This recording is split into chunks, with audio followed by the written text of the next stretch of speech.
On some level, if you wanted to boil down everything that we do as endurance athletes to just one thing, you could regard endurance sports, whether it's cycling or running or triathlon, as trying to train your body to be able to do the most work that it possibly can over an extended period of time. The whole point of training is to get you, and primarily your legs in most of these sports, to be able to do a lot of metabolism, to do a lot of physical work so that you can pedal your bike or run and cover a certain amount of distance as fast as possible. Or in the case of cycling, to be able to do that along with a lot of like very intense brief periods of sprinting or going hard over climbs. So in some regards, like the bottom line of all of what we do in endurance sports is kind of metabolic, like we're just burning fuel to do work. And if you read a lot of articles about training, or you read some books about training, you listen to podcasts or watch YouTube videos like this, a lot of the time people will talk about metabolism, fuels, fats and carbohydrates, and how they contribute to our efforts when we're training or racing. A lot of times people talk about threshold or FTP and VO2 max or aerobic capacity. And all those things are, clearly pretty integral to our performance as athletes. And, it just goes without saying that if somebody's like an elite runner or cyclist, if their VO2 max is higher or their threshold power or pace is higher, like they're going to perform better generally. And if somebody's a sprinter, like you want them to have really high and anaerobic capacity and have really high end neuromuscular recruitment so that they can do high amounts of power for short periods of time. And that's great. One thing that I wanted to do in this video was to just introduce what I think is a pretty fundamental concept, that all of endurance sports doesn't just come down to metabolism in the simplest way that some people seem to talk about it. And I think it's like, if you were to make an analogy, it's kind of like if you were listening to somebody talk about the economy and all they did was talk about like the GDP or the unemployment rate or something like that, and just kind of isolate one or two variables out of a complex multivariable system and just say like, oh, the economy is good because there's, low unemployment, or that the GDP is up. And it's like, that may or may not accurately reflect what the total situation is. And yeah, there might be correlations there, but it's a more complicated system than that. On some level, the bottom line, at the end of the day, is how much power can you do for whatever amount of time is relevant to your, chosen activity. So if you're trying to do, whatever, half marathons or time trials on a bike, like how much power can you do for an hour, or what's your fastest average pace that you can do for 13 miles? Like that's very relevant. But there's a lot that happens kind of along the way to contribute to that effort. And so today I just kind of wanted to introduce the idea that metabolism is kind of the bottom line for sports performance, but it isn't the whole story. And our bodies aren't just complex mechanisms that burn fuel, but they are a complex system of integrated subsystems that contribute to our overall performance and experience as athletes and as human beings outside of sport. And so I wanted to just kind of briefly kind of introduce that idea. And because it's complex, there's maybe, dozens of different things that you could adjust in your training or in your racing practices or in your just lifestyle choices that, would be relevant and kind of like natural consequences of this kind of fundamental principle. But I just wanted to introduce the general idea and run down some of the things that come to mind when I think about this. And hopefully that's helpful to you in adding a little bit more nuance to your understanding of your body and your performance as an athlete. First and foremost, if you're deciding that you're going to go out and train, or you're going to start a training program, like it's December or January and you're getting ready for, some race or some big event in the summer or whatever it is, on some fundamental level, like you get dressed and you decide that you're going to go out and train.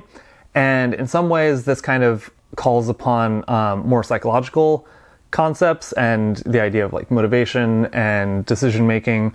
And I think there's a lot there that I won't go into today about like what it is that enables some people to go out every day and train no matter what, and some people to be more variable in their compliance with their desire to like adhere to a certain training plan or whatever it is. But let's just assume that you're in a habit of training, and let's say you get kitted up, you hop on your bike, and you get going. So, it's not just that your muscles just turn on and they start burning fuel and they pedal your bike, but it's like on the most fundamental level, like your brain is telling your muscles to do certain movements. And so your brain is controlling that. At the same time, your muscles are giving feedback to your brain. And there's this dialogue between your muscles, which are actually doing the work, and your brain, which is governing what is happening and controlling like how hard you go, when you need to pull back because you're going too hard, or pacing an effort. And there's a lot of ways in which that can be manipulated, and there's a lot of ways in which that can be trained. And so a lot of training does some fundamental work at your muscles to increase the amount of fibers that you have, or the number of like actin and myosin filaments that like grab onto each other and do mechanical work. It also increases like the amount of myoglobin that's in your muscles to pick up oxygen out of your bloodstream. And probably most importantly, or most like obvious, is that it increases the size and number of your mitochondria and the amount of enzymes that are in your muscles so that they can burn fuel at higher and higher rates, so that you can, increase your FTP from whatever it is now to hopefully much more in the future through training. Like most of that correlates with, adequate oxygen delivery, and then at the muscle sites having enough enzymes to burn fuel at a higher rate.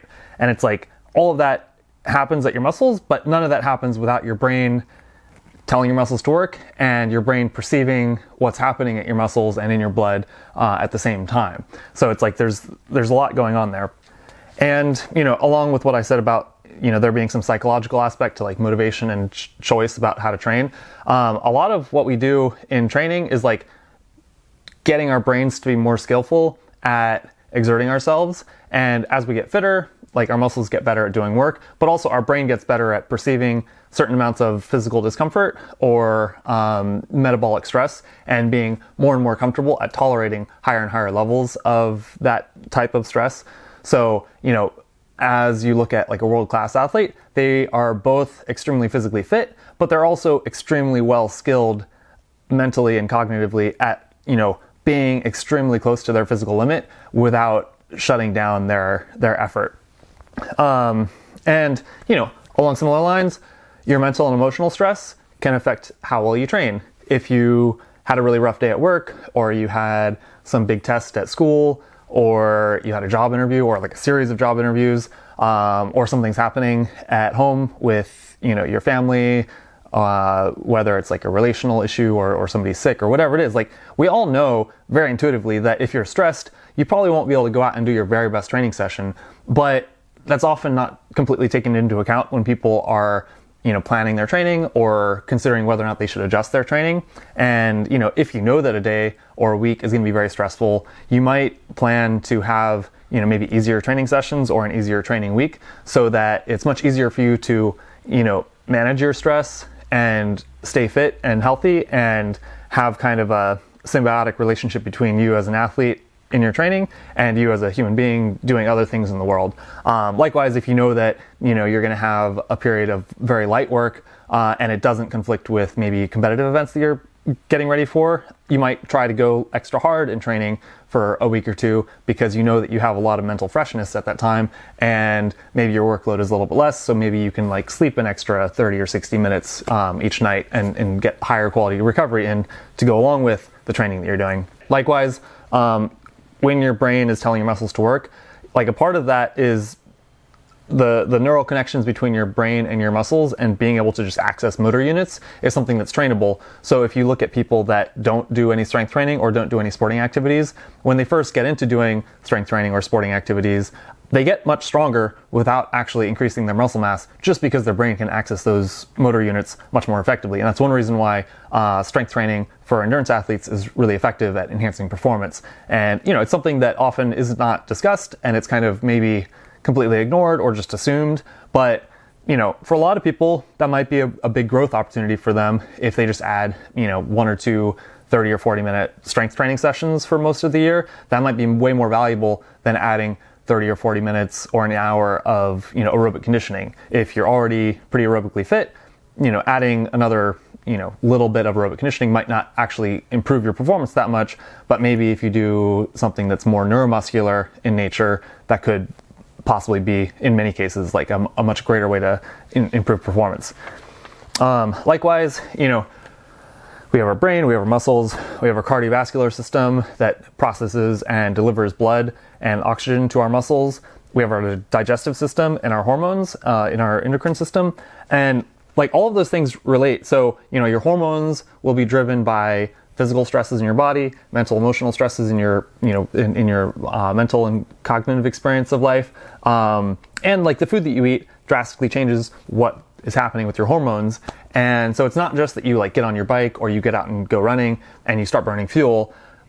The foods that you eat in your diet as a whole and the foods that you ate in the 1 or 2 hours before training have a big impact on your hormones and a big impact on what type of experience you'll have when you're training. Likewise, the timing of your foods and the types of foods that you have to help facilitate recovery can make a big difference in how well you recover and how quickly, and will have a big impact on how your training goes over time.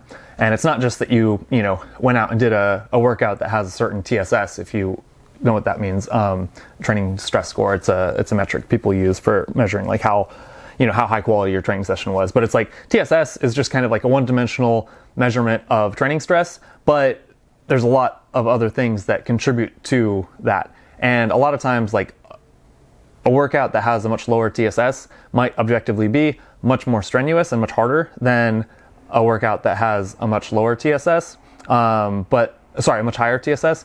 But that's just because TSS is kind of oriented towards measuring a certain type of stress, but people often conflate it with just a measure of overall stress on your body, which it is definitely not. So, everything kind of comes down to metabolism at the end of the day. If you're doing a 10K run or a marathon or, a road race on your bike or an Ironman triathlon, like all of it comes down to metabolism in some regard. But what gets you there and what contributes to your body's ability to do a lot of, fuel burning when you're performing is heavily influenced by your brain, yes, your muscles, your cardiovascular system, your diet, your sleep. All of those things contribute. And so just like jobs aren't the only thing that, fuel the economy or aren't the only objective measure of what's happening in the world, your TSS and the volume of training you're doing and things like that aren't the only things that you should be paying attention to when trying to have a kind of comprehensive picture of what your training is like, what your racing is like, and how you want to be doing that. So that's all I had to offer for this video. I hope that was helpful to you, and I'll see you in the next one.